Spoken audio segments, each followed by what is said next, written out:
ఏం కావాలని దేవుని సందికి వచ్చావు? ఏం కావాలని దేవుని వైపు నువ్వు చూస్తున్నావు? చెప్పు. దేవునితో నీ స్ట్రగుల్ ఏంటో చెప్పు. నువ్వు ఎలాంటి పరిస్థితుల్లో పోరాడుతున్నావో చెప్పు.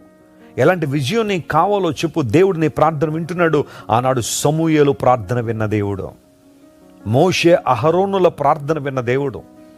ఇటు మోషే అహరోనుల జీవితం కానీ సమూయేలు జీవితాన్ని కానీ మనం జాగ్రత్తగా పరిశీలన చేస్తే దేవుడు అనేక సందర్భాల్లో వారి ప్రార్థనకు జవాబిచ్చి ఉన్నతమైన విధానంలో తన ఉద్దేశాలను దేవుడు నెరవేర్చాడు.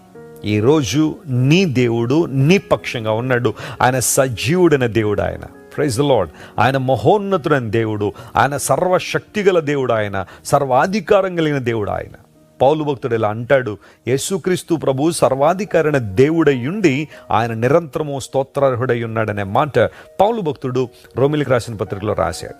యేసుక్రీస్తు ప్రభు సర్వాధికారం ఉంది. ఆయన అధికారానికి నువ్వు ఒప్పుకోగలిగితే నీ మార్గాలన్నీ దేవుడు